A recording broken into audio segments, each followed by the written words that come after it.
We're continuing our series through 1 Samuel with the idea that we're trying to understand that God is supposed to be king of our hearts. Because there's so many different things vying for our attention and vying for our affection, and we have to actively choose to have God be king of your heart. Many things will try to fight for that control. Today, we'll see in 1 Samuel 13, this is Saul's first major failure. Because what he gets stuck on, this wall that blocks him, is this idea of vainglory. And vainglory, what it means, it's not just about pride. It's about looking good, even if it's not good, before everyone else, trying to make it seem like everything is okay. And you'll see that's a constant problem for him. And this is what forms a misaligned heart.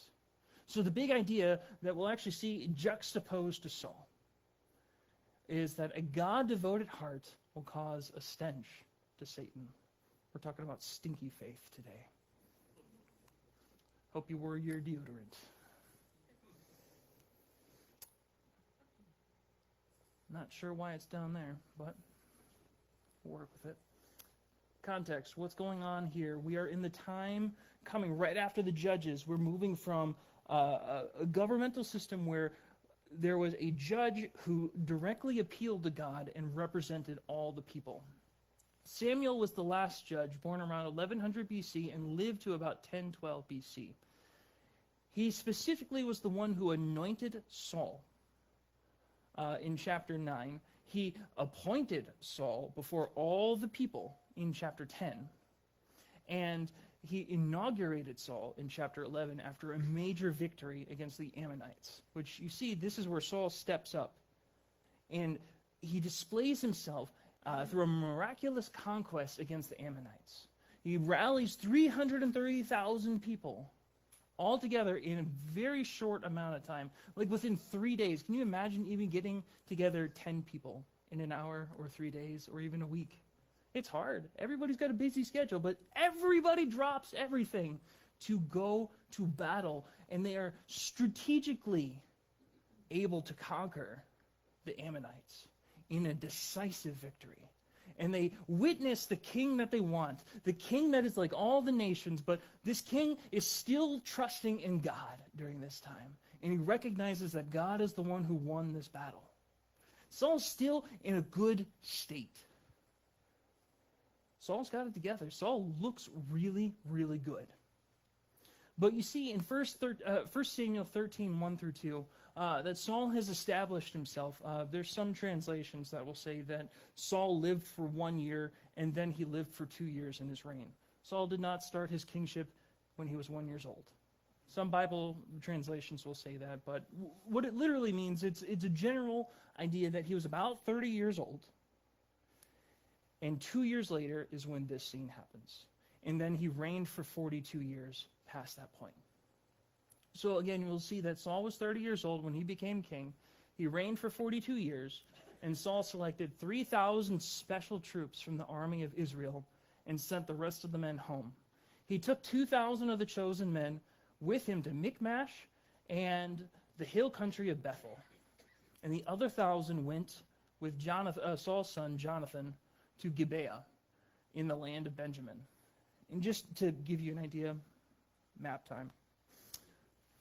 I got a green laser too, so can you see it a bit better? Michmash right here, Bethel right here. This road right here was a major road that led to Geba. Geba was a Levitical town or a town of priests that was captured by the Philistines and used as a major outpost for the Philistines to say, we control you. You get no religious center. You get no military control here. This proves that we own you. So Saul setting himself up at Bethel and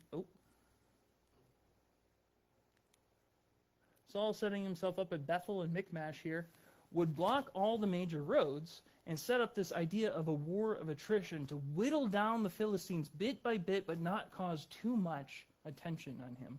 Not create a situation where the whole nation comes against you.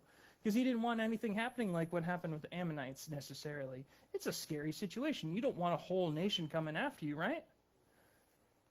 So he's going to do the safe game, the strategic game. And he sets up his son at Gibeah right here, which is the capital of Israel at this time. This is where the kingdom is.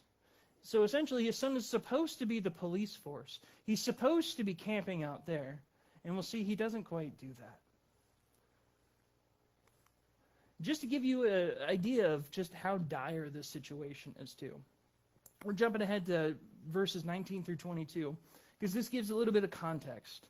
Israel's dire situation is this. They have no blacksmiths in the land. The Philistines would not allow them for fear that they would make swords and spears for the Hebrews. So whenever the Israelites needed to sharpen their plowshares, picks, axes, or sickles, they had to take them to the Philistine blacksmith. Doesn't sound very good, right? You don't want to take your farming equipment to the enemy. And this is what they did. They had to take it to them. They were charged an exorbitant fee. The charges were as follows: 1/4 ounce of silver for sharpening a plowshare or a pick, and 1/8 ounce for sharpening an axe or making the point of an ox goad. This is currency that they would not have been using as their society, so they would have to find a separate currency from the Philistines in order to pay for something that they were being blocked for in the first place. It's a big monopoly on technology, and even what they would do is they wouldn't even sharpen the thing all the way, just enough to get the job done so that they would be reliant upon the Philistines. So on the day of the battle, none of the people of Israel had a sword or spear except for Saul and Jonathan. Friends, if you want to make a nation weak, you take away all their technology. You take away all of their weapons. You take away their hope. You take away their freedom. You cripple any kind of possible advancement. You make it so that nothing works. In this game that I've played in the past, yes, it's a gaming example, it's this idea. I learned a ton of history for this. You got to pretend like you were part of these major nations that were fighting against each other, and you got to see what the process was like to advance in battle. You got to see the history of these wars. But the thing is, you didn't have to wait until you got to the pinnacle war points. You got to send out raiding parties ahead of time. And if you want to strategically win, you take away any opportunity for somebody to advance. You start with the blacksmiths. Or you start with, that way you take away the weaponry. You start with the farming fields so that there's no food coming in. Or you tax the farming fields so that there's no sustainable way to keep yourself going or be well and above and beyond. This idea of crushing any possible advancement made it so that Israel was weak, and so that it was not a threat, and so that it was a joke before the Philistines. This was the aim of the Philistines, to make it so that the nation was weak. But this is what Jonathan does. Jonathan moves from Gibeah and travels up with his army, gung-ho style, just going straight in. He literally he smote the garrison of the Philistines that was at Geba. And the Philistines heard it. And Saul blew the trumpet throughout the land, saying, "Let the Hebrews hear." And all Israel heard it said that Saul had defeated the garrison of the Philistines. And also, the Israelites had become a stench to the Philistines. And all the people were called out to join Saul at Gilgal. Now, to get this idea, I worked in many different retail environments and in custodial environments. And when you set up events and you have a refrigerator in a workplace environment, do you know what generally happens over the course of time? It smells. Even if you put a sign up that says, "Take your food home, throw this out at the end of the week," it doesn't matter. It's going to stay there. If your food isn't taken by somebody else, I tell you, something will sit there for months.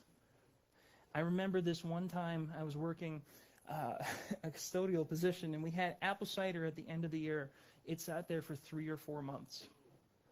And it started to smell, and it steamed just a little bit. And if you picked it up and looked inside, there was cultures. It was like a town that was growing inside of it. It was horrible. But when you see that, when you finally recognize that there's an issue, when it is so bad, you have to rise up and do something about it. The Israelites were not a threat beforehand, but now they were. Because they rose up, they totally annihilated this town, they recaptured it, and made the Philistines look like a joke. So now it was time for the Philistines to rise up. And when you rise up, so does your enemy. And I like to picture this scene where you just see nothing but enemy soldiers in the background. The Philistines mustered an army, a mighty army of 3,000 chariots, 6,000 charioteers, and many warriors as the grains of sand on the seashore. They camped at Michmash, east of Beth-aven. And just to give you an idea, Michmash was where Saul was camping out strategically to fight against the Philistines in the first place. They took over Saul's camp and said, "This is ours now." The men of Israel saw what a tight spot they were in, and because they were hard-pressed by the enemy, they tried to hide in caves, thickets, rocks, holes, and cisterns. Some of them crossed the river and escaped into the land of Gad and Gilead. There's a lot going on here. Saul, again, was doing great. He had a strategic military mindset on crushing the Philistines in a slow manner, but he takes over Jonathan's victory. He moves into Geba. He moves out of his camp and says, "All Israel, come, let's get ready to fight." And this vast army appears. They all gather together. And you're looking out and you're seeing this big army ready to come and crush you. He's got a lot of stuff against him. And this big army, it was the 3,000 special troops and anyone else who was willing to come scatter. And if you rewind back to when Saul was appointed as king amongst all the people, you might remember he wasn't coming forward right away and saying, "I'm ready to be king." He was hiding behind luggage. This mentality doesn't go away. He is a timid king. And this timidity, this fear that consumes, if you lead with fear, it spreads to your people as well. So, I mean, they hightail it out of there. They hide wherever they can. They're in all sorts of places that they shouldn't be. They're not ready to fight. And they cross the river. It's like going, like if you hear, "Man, I don't want to go to work today," and you run away to Canada. I mean, that doesn't make sense. These people book it. They're gone. They want nothing to do with this. This is the kind of war that we face, though, today as well. You see, we have an enemy as well. Every day, if you call yourself a Christian, and even if you don't just yet, you face an enemy every day. In Ephesians 6:10-12, it says this, "A final word, be strong in the Lord and in his mighty power. Put on all of God's armor, so that you will be able to stand firm against all the strategies of the devil. For we are not fighting against flesh and blood enemies, but against evil rulers and authorities of the unseen world, against the mighty powers in the dark world, and against the evil spirits in the heavenly places." You see, it's not just about the political parties that we may be for or against. It's not just about the people we like or don't like at work. It's not just about the family members that we may or may not like, or the friends that we may get along with sometimes and don't. It's the darkness that is against us and constantly barraging us with all sorts of things. Medical issues, mental issues, emotional issues, you name it. It is constant. But sometimes it feels safe if you're doing nothing. You see, I pose this question, are you a stench to Satan? Because if you're safe, if you're not being attacked by all this, are you even a threat to the kingdom of darkness in the first place? Are you nothing to worry about? You see, Saul, when you look at his example, when he was doing this war of attrition, it's like, who cares? It's these blokes who have farming equipment that's dull in the first place. Why do we care about them? We can deal with them. But Jonathan comes in steamrolling, trusting in God, boldly going in, crushing the enemy, and becoming a stench to the people who had been oppressing them for years upon years upon years. And now, you see that the Philistines and the enemy have a problem. This is the example that we should follow. Jonathan's example is that he followed and trusted God even in the face of great disadvantage. We may have all kinds of stuff around us, but the question that we should all be asking is, am I even a threat to the kingdom of darkness when I'm following Christ? Or am I safe and not a threat in the first place? We go on. 1 Samuel 13, 7 through 9 says this. Meanwhile, Saul stayed at Gilgal. He retreated back to the inaugural site where he became known as the king before all the people. He's going back to the glory days. He's going back to where he had his first success. And his men were trembling with fear, those who came with him, and Saul waited there 7 days for Samuel, and as Samuel had instructed him earlier. But Samuel did not come. Saul realized that his troops were rapidly slipping away, so he demanded, "Bring me the burnt offering and the peace offerings."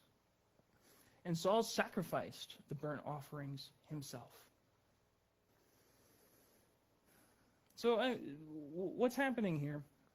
Again, Saul's kind of returning back to default mode. He doesn't know what to do. His people are running away. He's rational in the sense, or at least by worldly standards, if you see a problem, you go back to what you know. You go back to a safe place. You go back to where you were successful in the first place. You try to reinvigorate a passion inside of people saying, this is where something worked. Let's go back here. And there's one or two ways to see what Saul is doing in waiting for Samuel. Back in chapter 10, you see that Samuel originally says, "Listen, Saul, you're going to see all these prophetic signs to point to you being king. You're going to prophesy at the end of this, and when you're done with this, you're to go down to Geba, where he just was now, many years later, and do what the Lord has told you to do. And then we'll go down to Gilgal, and we will sacrifice." And then you look at chapter 13. 2 years later, he goes back to this site, and he's now following the instructions. So either he's being faithful or he's returning to a default mode. And either way you look at it, he's not waiting the full time, because after that 7 days, he's like, well, the end of 7 days hasn't come, but Samuel's not here, and, I've got all these problems. I'm going to become priest now. I'm going to sacrifice now. I'm going to make God move. I trust God, but it's me who's going to answer this prayer. Verse 10 says, just as Saul was finishing the burnt offerings, Samuel arrived. Saul went out to meet. The word meet literally means bless and welcome Samuel. But Samuel said, what is this that you've done? And Saul replies, I saw my men scattering for me, and you didn't arrive like you said you would. And the Philistines are at Michmash, ready for battle. So I said, the Philistines are ready to march against us at Gilgal, and I haven't even asked for the Lord's help. So I felt compelled to offer the burnt offering myself before you came. That's a mess, isn't it? You see, just to give you an idea of how funny this is, one of my daughter's recent favorite phrases is, I will do what I want. And she says it in that broken guttural language where it's like, I do what I want. And we try to teach her, it's like, no, you don't. We're trying to help you so that you understand the right way to do things. And it's like, you're not going to be able to rationally explain it to her. But you'll see her hand in the cookie jar. And if I leave my bag of Sour Patch candies out, she will come back with said candy saying, Papa's treat. And so proud of it. And she's about to eat it, and when we tell her no, she does something cute in response. I heard a pastor use a similar example of this where he said that when the child was found, with the hand in the cookie jar. They pulled out their hands with the cookie and said, let's pray. I mean, that looks good, right? This is what Saul does. He offers the burnt offering, sees Samuel, is like, oh, hey, bless you, Samuel. You ready to come do the offering? I did the first part. You could do the peace offerings now. But Samuel says, what have you done? What is this that you've done? And it's very resemblant of Genesis 3 with Adam and Eve when they eat the fruit that they're not supposed to. God says, where are you? And what is this that you've done? And the ancient game happens again, the blame game, where a finger is pointed, but four are pointing right back at you. He says, my men scattered from me. He blames the people first. It's the people's problem. They're all going away. I'm afraid. And I don't want the other people around me to be afraid. Then he says, you, Samuel, are the problem. It's hard to say. I mean, by Saul's standards, because he didn't arrive at the time that Saul wanted him to, it could be Samuel's fault. But it really isn't. It's just perception. We couldn't wait just another minute or just another hour. When we take it into our own hands and say, I have to fix this now, then we miss the point. And we delay something that could have been glorious in the first place. Then he says that the Philistines were the problem because they're about to march against us. He's been watching for 7 days. They've not marched against them yet. And all of this is wrapped up in saying that he's not even asked for the Lord's help in the first place. So what have you been doing for the past 7 days, Saul? You've not prayed. You've not appealed to God. You're waiting for Samuel to come and do the work for you. And the last one that comes up is that he felt compelled. Here's the thing. If you feel like something's going wrong in your life, if you feel like things are not right, the first inclination is to say, I have to fix it. And that's the thing that we have to fight against when we know that we have a God who's greater than all of the darkness or all of the problems. To say that I can't do it, but God can, and he will do a mighty work if I trust him.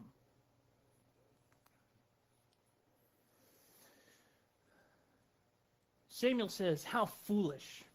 And foolish, not saying intellectually foolish. This is saying you are spiritually dull, Saul. You missed the point. You have God who has anointed you specifically, and you went your own way. You have not kept the command of the Lord your God that he gave you. Had you kept it, the Lord would have established your kingdom over Israel forever. But now your kingdom must end. It's not saying that Saul's done being king. It's saying that his son will not reign. Someone else will be appointed. The Lord says that he has sought after a man after his own heart. The Lord has already appointed him to be the leader of his people because you have not kept the Lord's command. And this can be seen like, this is a harsh punishment for Saul, right? Friends, it's not about the sin here that Saul has committed. It's about the heart disposition. Saul's response isn't, I get it, I did something wrong. Oh, Samuel, I'm sorry. It's what? It's a small thing. Look at this big problem over here. It's okay to do this small sin to take care of a bigger problem, right? That's dangerous. John Wesley says there's no such thing as a little sin because there's no little God to sin against. Again, the issue isn't the sin, it's the matter of the heart. When it says that God is seeking after a man after his own heart, this is what a right heart looks like. A right heart enthrones God as king. It puts God in the right position, makes God number one. Second, it honors the Lord. It's not about my victory. It's not about the people's victory. It's about God's victory who's leading me. You're trusting in the one who's first in position, and it's then saying, God, you are the one leading us. Third, it's having a soft and repentant heart. It's being open to being led in the right way. If you have a soft and repentant heart rather than a hard and callous heart, you are open to being grown, to being matured, to being led in the right place, leading you to the last point of loving other people. A right heart loves other people and reproduces what God is doing in you. If you're on mission, you are leading other people on mission as well.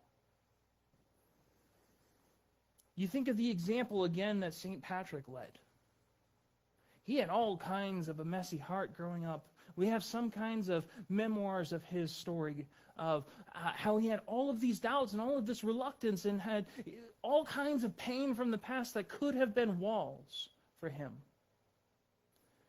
But he kept turning to God and trusting him.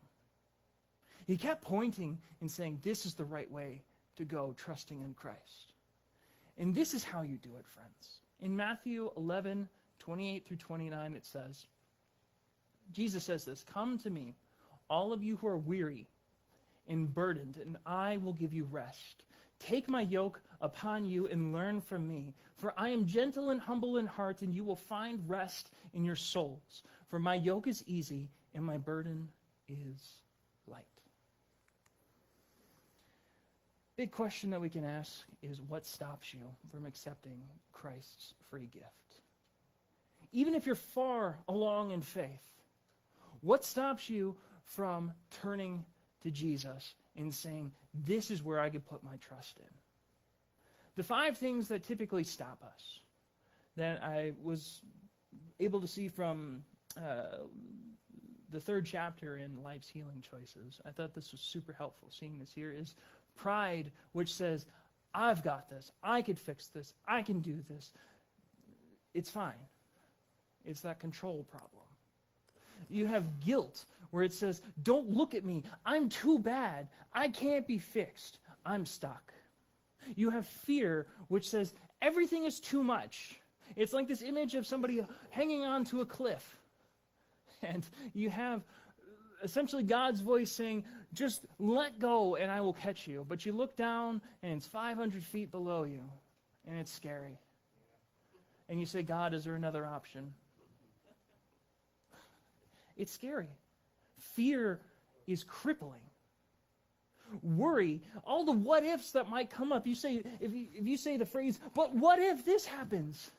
That leads you to a place where you will have constant walls around you and you will remain stuck. Doubt, you say, I want to believe, but, and you can fill in the blank for anything else. If anything is in addition to God fighting for first place, you're going to be in that doubt phase. All of this serves as blockers for us. But again, we serve a God. We have a God who is much bigger than any pride, guilt, fear, worry, or doubt that may come into our life. No matter how big the issue, God's not smaller than any of these things. God is far bigger. And this enemy is far smaller. If you've not placed your faith in Jesus who offers this free gift to you, I'd love to pray this prayer with you today. If you'll pray with me. Dear God, I believe you sent your Son, Jesus, to die for my sins so I can be forgiven. I'm sorry for my sins, and I want to live the rest of my life the way you want me to. Please put your Spirit in my life to direct me. Amen. No matter where we are in our faith, friends, Jesus is a steadfast, constant beachhead in a war that we are facing with an enemy that is massive. And no matter how far we go or how far we get pushed back, Jesus is constantly there and standing as a forever sign of victory in the face of much evil. It is a victory that is swathing and complete. And that's the faith that we put ourselves in today. To conclude, 1 Samuel 13, 15 through 18 says this, in the idea that there's, even in a bleak situation, there's still hope. Samuel then left Gilgal and went on his way, but the rest of the troops went with Saul to meet the army. They went up from Gilgal to Gibeah in the land of Benjamin. When Saul counted his men who were still with him, he found only 600 were left. Saul and Jonathan and the troops that were with them were staying at Geba in the land of Benjamin. The Philistines set up their camp at Michmash. 3 raiding parties soon left the camp of the Philistines. One went north to Ophrah in the land of Shual, north. The others went west, about northwest, to Beth Horon, and the third moved towards the border above the valley of Zeboim near the wilderness, northeast. They sent 3 huge raiding parties all over the place to block all the major roads and continue to further cripple the hope of the Israelites. And all they had left was 600 men, but here's the thing. He still had people with him. They didn't all give up. They still stayed on mission. And Saul still stayed focused on where God was calling him. Even when he still had that hard heart, God still was providing a victory. And even though, again, he was fixed on that 600 number, we'll see in the next chapter that the problem was not solved with 600. The problem was solved with 2. Jonathan comes back, and his armor bearer comes back, and it's a cool story. They're climbing a mountain, and it's just the 2 of them, but they wipe out the army. I'm going to love sharing that story next week. It's fun. But all this to see is that in a bleak situation, even when you sin and fall, when you fail forward. We're going to quote Pastor Scott there. We fail forward. Because again, this isn't about the sin here that Saul committed. Saul did everyone else other than himself. It's the wrong kind of heart. And it's the wrong place to take it to. When Saul was so focused on himself, he missed the direction of healing and maturity. He fell backwards. We learn to fail forwards. This time Ignite can come up as well. Or Shelby and Todd. You're essentially Ignite now. The big idea today is that a God-devoted heart will cause a stench to Satan. So the bottom line that I want you to get is that we are called to great things and great responsibilities. When we rise up to the occasion, we'll see that we have an enemy that equally rises up. When we take matters into our own hands, we honor ourselves rather than God.